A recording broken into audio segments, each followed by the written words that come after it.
Welcome to Family History Mysteries, a podcast that tells the stories uncovered through family history research, the unexpected stories of everyday people. I am an avid family historian who has been compiling my family tree for over 15 years, with nearly 20,000 people recorded in my trees. And please put a review on my podcast. That will certainly help in getting the word out there and creating more listenership. Episode 247, Ethel Benn, Part 2. Ettie lasted 12 months after being released from jail. However, on the 2nd of November 1925, she was charged with breaking and entering a dwelling. And it was in the Police Gazette. Ethel Violet May Benn, alias Evans, alias Griffin, 29, charged with breaking and entering the house of Annie Murray and stealing articles to the value of £6, partly recovered. Also goods to the value of £2, £4 and £28 recovered. The property of Annie Murray Jr., Doris Murray and Vera Smith has been arrested by Sydney Police. She's further charged with breaking and entering the dwelling house of Patrick Carroll and stealing articles valued at £7 recovered. Also goods valued at £4 recovered, the property of Hector Carroll, and she's committed for trial at the Court of Sessions. Further charged with breaking and entering the dwelling house of Thomas King and stealing jewellery, also jewellery, the property of Jack Lewis. Both charges withdrawn. On the 15th of November 1925 in the Brisbane Truth, Ethel Benn, the lady cracksman, pled guilty at the Darlinghurst Court of Sessions on Friday to a charge of breaking, entering and stealing. Judge Edwards, after pursuing her record, said, "During the last 14 years, you have been sentenced to 40 years imprisonment, and there are 25 previous convictions against you." Benn said that she'd had a hard life with her husband, and if she was allowed to go to a convent, she would get her children again. Referring to her escapade at Long Bay when she climbed the prison wall, she said that she was about to become a mother and didn't want to have the baby in jail. She said that the sisters at the home of the Good Shepherd were willing to take her. The judge sentenced her to 12 months imprisonment and recommended that she be allowed out on licence on condition that she went to the house of the Good Shepherd and remained there. And a year later, on the 1st of December 1926 in the Sydney Sun, before Mr Perry at the Burwood Court today, Ethel Benn, aged 29, a domestic who's at present serving a sentence of 12 months imprisonment, was committed for trial at the Court of Sessions due to, on the 1st of February, being charged with breaking and entering the dwelling house of Mrs Sarah Biggs of Croydon on the 11th of November, stealing clothing and a gold bangle, the total value of £15. Evidence was given that the defendant had attempted to pawn 2 suits of clothes in a city pawn shop. On the 5th of February 1927 in the Lismore Northern Star, when Ethel Benn, 29, was convicted of 2 charges of receiving at the Darlinghurst Sessions today, she said, "I was 19 years old and had a baby 3 weeks old when I first stood in the dock and pled guilty to save my husband. He would not work. All my crimes have been caused through having to steal to get food for my children." She asked for a light sentence so that her next baby would not be born in jail. She was sentenced to 18 months imprisonment. And in 1928, in the Police Gazette, Ethel Violet May Benn, 33, and Roy Bernberg, 33, charged with breaking and entering the house of Charles Yard and stealing jewellery and clothing valued at £20, partly recovered, have been arrested by the Sydney Police, committed for trial at the Court of Sessions. Benn further charged with breaking and entering the dwelling houses of James Nelson and Mary Cox, and stealing jewellery and clothing valued at £50 and £30, partly recovered. Stealing clothing valued at £25, partly recovered, the property of Frank Apps. Committed for trial on all 3 charges at the Court of Sessions. It's on the 24th of September 1928 in the Goulburn Evening Penny Post. At the Redfern Police Court this morning, Ethel Benn, 31, described as a domestic, was charged on 3 counts of breaking, entering and stealing from a premises. The police prosecutor said that there were 14 or 15 charges against the accused, who was well known to police. She'd absconded from bail on a previous occasion and once escaped from Long Bay, and on another occasion escaped from the Women's Hospital, where she'd been taken there from jail to be confined. In court, she was greatly distressed and carried a baby in her arms, and the infant was obviously ill. Benn informed the court that she did not appear previously because the baby was ill, and she understood that the doctor had sent a certificate to that effect. The magistrate said that he did not wish the infant to go to jail for long with the mother, and the police therefore agreed to proceed with the case on Friday. A remand for 4 days was granted with a bail fixed at £100 due to her a month previously absconding from bail. And on the 31st of October 1928, in the Sydney Daily Telegraph, standing in the dock of the Darlinghurst Sessions yesterday, clasping her baby girl to her breast, Ethel Benn, 31, might have aroused sympathy in the hearts of men less experienced than Judge Armstrong. Convicted of housebreaking, she pled for another chance, but the judge, commenting strongly on her record and a letter she'd written to him, sent her to jail for 3 years with light labour. Ben had been convicted of breaking into houses at Petersham and Wallara and had a long list of previous convictions that was read. "Your record is very black and very bad," remarked Judge Armstrong. "You have written me a letter which would make an angel weep. I don't believe a word of it is true. I am begging you to have mercy upon me for the sake of my baby," she wrote in the letter. "God knows she is all I have. I have not a chance to reform. I had nobody to uplift me, only a bad husband to always make me steal." Further on in the letter, Ben stated that her husband committed the robberies and had disappeared. And on the 3rd of November 1928 in the Adelaide News, in Sydney, on 2 occasions while she's been serving terms in the Long Bay Jail, babies have been born to Ethel Benn. As she was serving only short terms, she was allowed to keep the infants with her. Recently, however, just after the birth of another child, she was sent to jail for 3 years on a housebreaking charge, and although there are no regulations to determine how long a baby may remain in jail with its mother, prison authorities believe that for the sake of the child, it's advisable to have the two separated as early as possible. On the 25th of August 1929 in the Sydney Truth, woman crook divorced. Known to the police of Sydney as one of the very worst of female outlaws, Ethel Benn has no more respect for the marriage laws than she has for those relating to property. Thus, it came about that her husband, Richard William Benn, a burly, sad-faced canvasser, 37, of Surrey Hills, had a sorry story of his marriage with her when he appeared in the divorce court last week, asking Justice Stevens to release him from a marriage contract with this Queen of Thieves. There was no appearance of, nor for Ethel, who just at present is putting in a 3-year holiday at the government's expense, a holiday voted her recently as a mark of appreciation of her skill as a housebreaker. Ethel is now aged only 29, but she's already got a long criminal record behind her, chiefly as a housebreaker. Ethel treated her husband most vilely, but evidently he thought one ground as good as another, so he made his application for divorce on the grounds of desertion. This was granted to him. He told the judge she was always being charged with stealing and was in and out of jail all the time.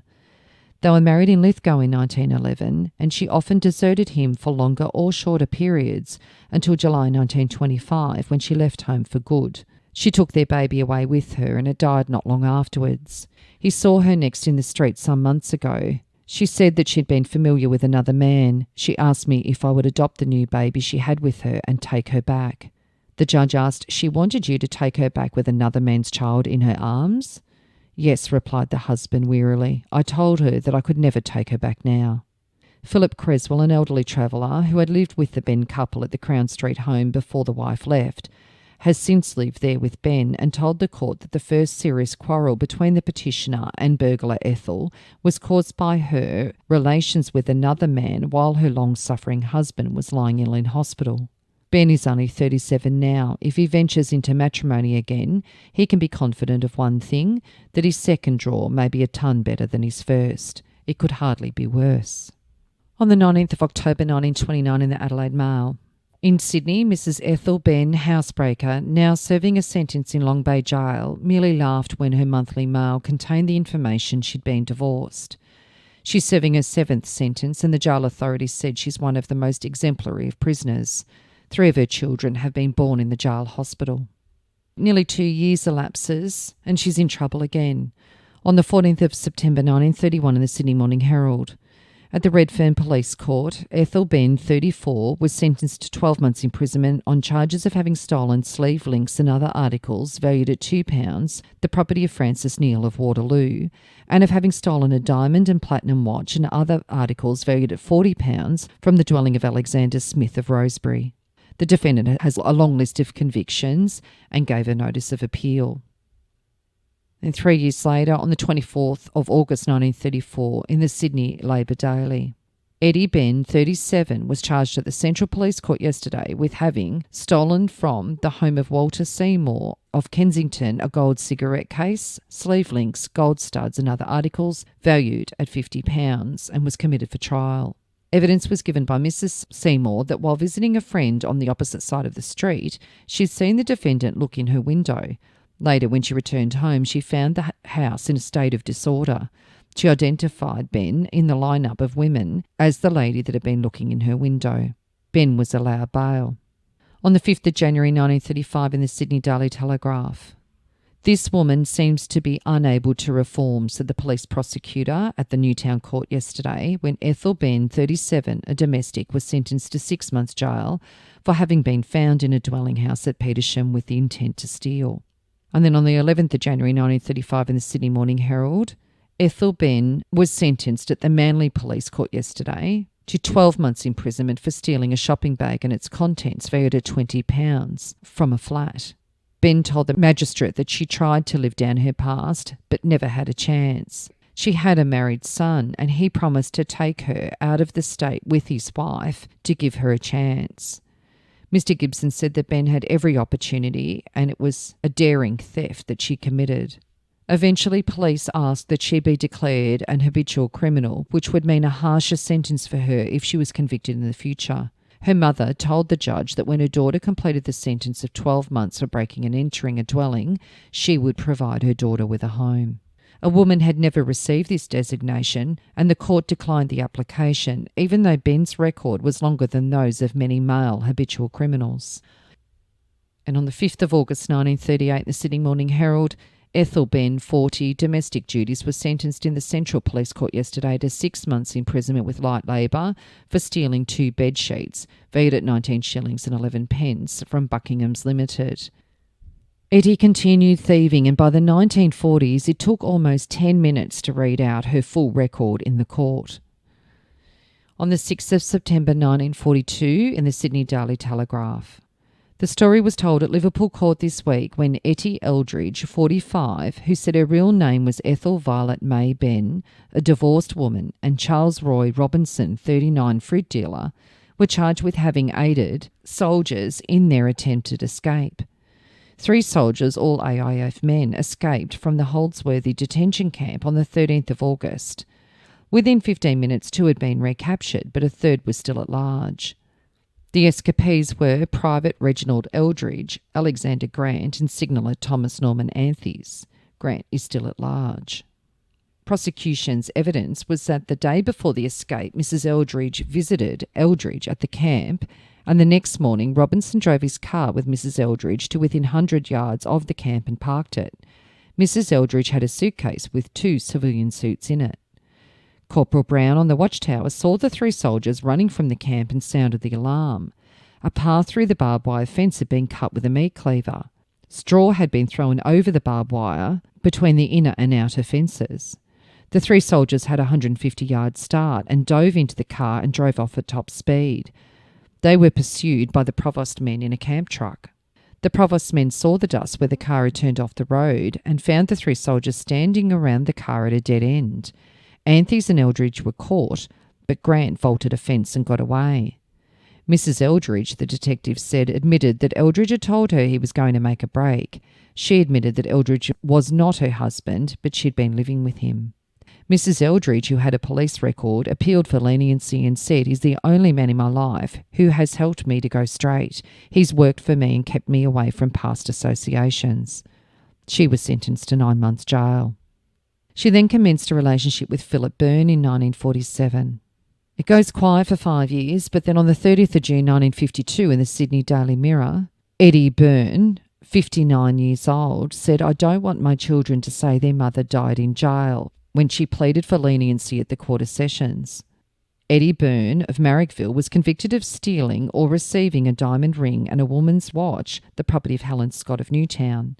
"I would hate to think I had to die in jail." Sentencing Byrne to 9 months jail, Justice Holt said he would be lenient in that he would not redeclare her an habitual criminal, although she was well deserving of that punishment. And Ettie died on the 1st of April 1959 in Brisbane at the age of 64. Had she been born in a later era and circumstances slightly different, Ettie might have been an Olympic athlete. She had tenacity, agility and a phenomenal physical fitness, and it certainly made her one of Sydney's fastest and most fearless criminals. A little on her children. Her firstborn, Ethel Benn, known as Ettie as well, was born on the 22nd of November 1911 in St Leonards, New South Wales. Ettie became a ward of the state when she was 5.5. It stated that her father had deserted and her mother was in jail. In September 1917, she was sent to her grandmother, Annie, at Waterloo. Her parents then came and collected her a month after. She was back in her grandmother's care 2 weeks later, and she remained there until July 1923, when she was sent to Badura House in Glebe. On the 14th of October 1925 in Glebe, Ethel Benn absconded from Badura House in Glebe, 13 years of age, 5 foot high, medium build, dark complexion, dark hair, shingled, dressed in a black dress, patent leather shoes and flesh-coloured stockings, a ward of the state.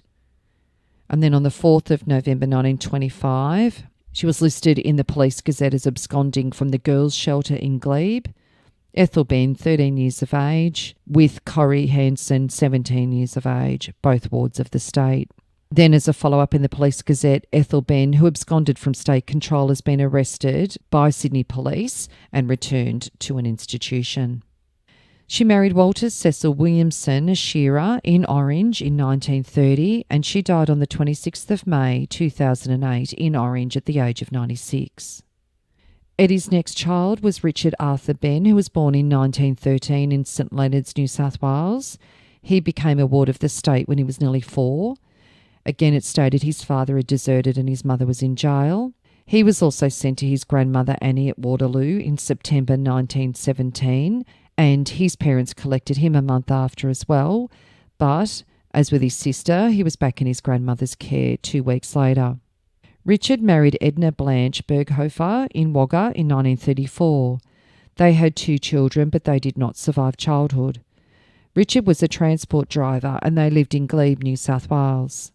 On the 11th of September 1936 in the West Wyalong Advocate, Richard Arthur Benn, 23, who described himself as a salesman, was sentenced to 7 days hard labour at the West Wyalong Police Court after pleading guilty to a charge of playing an illegal game called Pin Table at the West Wyalong Show. He pled guilty but also pleaded for leniency. Constable Featherstone told the court that he was on duty at the West Wyalong Showground and received complaints in regard to the defendant and his 2 buttoners. The officer described in detail the small box which contained a number of nails driven into the bottom of the box to form a series of channels, complete with a small steel ball. The idea, he said, was to roll the ball into a particular portion of the box just once and charge money to see if the punter could control the game. However, the speculators had no chance of winning. He'd had complaints from 3 men that they'd been caught. Major Wooten, in addressing the court, said his instructions were that Ben was a salesman by occupation and he travelled the shows. Business in his line was so slack that Ben had to have some other means of keeping his wife and young family and came up with the game.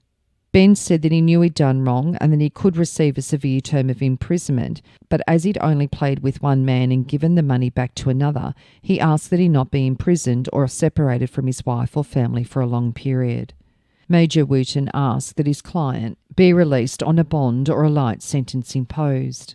The magistrate said that the showman had to accept responsibility. Ben had been charged under a section of the Vagrancy Act which provided for imprisonment without a fine up to 6 months. But he took into consideration his solicitor's representations and the fact that Constable Featherstone had acted promptly on receipt of the complaints and made a prompt arrest before Ben had the opportunity of approaching other people, together with the fact that his wife and children may suffer, and he received 7 days imprisonment. Ben admitted to a previous conviction for a similar offence.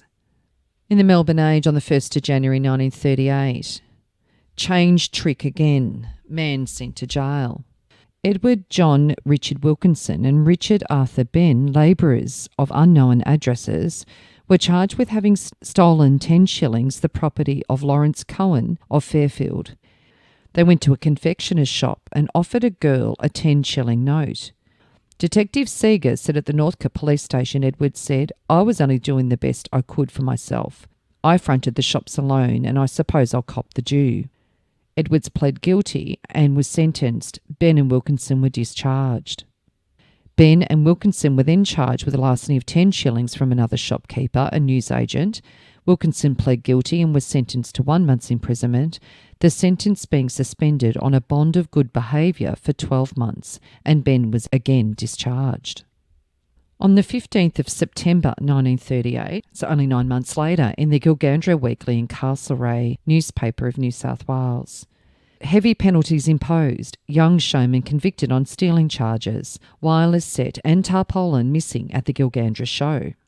At the Gilgandra show, it was reported to the police that items had been stolen from the marquee of Mr Townsend, valued at £19, 19 shillings, together with a tarpaulin valued at £6, the property of Dalgetty and Co.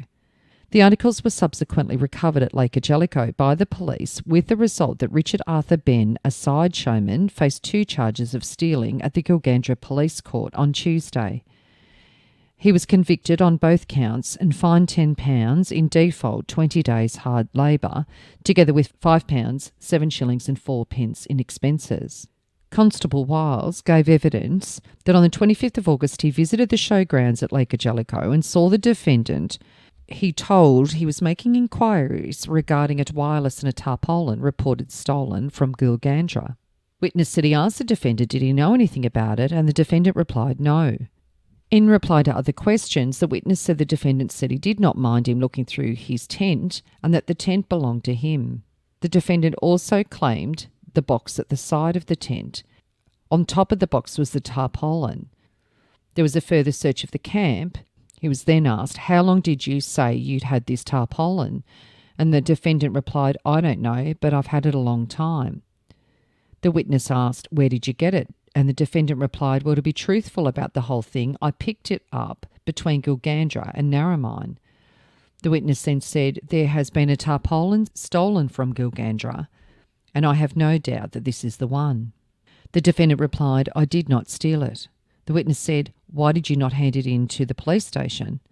The defendant replied, "I was waiting until I got back to Gilgandra to give it to Constable Burke next year." It was then that he charged the defendant, and he made no reply. Later in the day, he heard that Constable Burke had received a telegram from the defendant's father. Richard Benn, describing himself as a travelling showman, said he was at Lake Jellicoe on the 24th of August when Constable Wiles came to his trunk.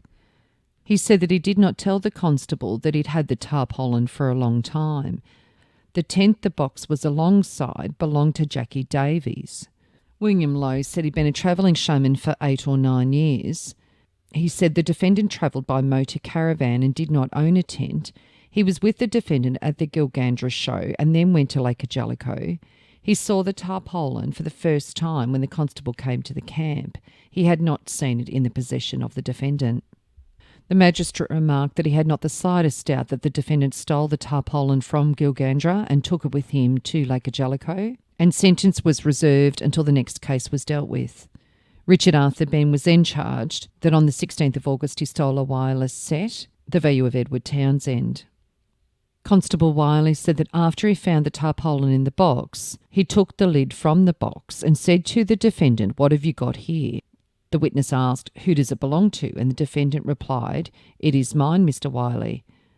The defendant asked where he got it, and he replied, "I don't know. I visit so many towns and I'm not quite sure where I got it." The witness said that he took the set out of the box and told the defendant it answered the description of one reported stolen from Gilgandra showground, and there should be some batteries. The defendant then replied, "They are there too, Mr. Wiley." On removing a chaff bag, the witness then saw 3 batteries and told the defendant that they answered the description of the one stolen at Gilgandra. The defendant replied, "Yes, Mr. Wiley, that is the one all right, but I did not steal it. Constable Burke saw me at Gilgandra and told me a wireless set had been stolen and asked me to have a look around and see if I could find it for him. I told him I would do so, and when I came to Lake Jellicoe, I found the wireless set and all these batteries hidden in the scrub over there, and I am looking after them and intend to give them back to Constable Burke when I go to the Gilgandra show next year. He asked the defendant had he informed Constable Burke that he located them, and he said no, but I will. Witness said the defendant was then charged for the theft and he made no reply. This concluded the case. The magistrate asked, "How do you plead?" and the defendant said not guilty. The witness was then subjected to a lengthy cross-examination by Sergeant Taylor. The magistrate remarked that he could not accept the defendant's explanation and that he was convinced that he was in the possession of these goods when he left Gilgandra and was convinced that the defendant had stolen the goods. He would convict. Then the magistrate disclosed that the defendant had been convicted of stealing a delegate and by playing unlawful games at West Wyalong and Cooma. His lawyer explained that that was tricks, not larceny, and it was the first offence that the defendant had of this nature, and he was a married man with one child and had recently buried a child, and he asked for leniency to be extended.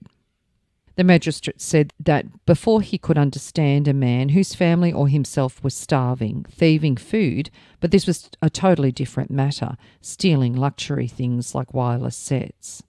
The defendant was then fined £10 in default, 32 days in jail, with £5, 17 shillings and 4 pence costs.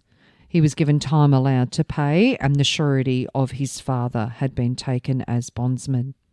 Richard and Edna divorced in 1946. He then married Eileen Ruth Thomas in 1947 in Sydney, although this marriage must have been short-lived as census records do not show them living together. On the 22nd of April 1947 in the Bathurst National Advocate, side showman charged, cases before Bathurst Police Court. Richard Arthur Benn, showman, appeared before the Bathurst Court yesterday on a charge with having on the 18th of April, having an RSL badge in his possession, reasonably suspected of having been stolen. He faced a further charge of offensive behaviour and a third charge of imposition, that is pretending on the showgrounds of being a returned soldier and endeavouring to obtain money. Sergeant Newland said Benn was a stranger to the district and police had little knowledge about him. He added that Benn had been on a £50 cash bail over that weekend. The magistrate agreed to adjourn the case until the 15th of March and ordered bail of £50 in respect to the imposition charge, but pointed out that bail was not required for the remaining two charges. And on the 28th of March 1948, in the Sydney Daily Telegraph, trouble in the Fat Boys camp. Appropriate to Show Week was a Central Court case involving sideshow entrepreneurs who'd been exhibiting the Fat Boy at country towns. Magistrate Denton committed for trial a tall, slight, 31-year-old man named Neville Gooden. Gooden was charged with having maliciously wounded Thomas Parker and with having assaulted Richard Arthur Benn and robbing him of £34. The offences were committed on the 15th of March, it was alleged. Benn said that Gooden had been partners in the Fat Boy sideshow for 4 months.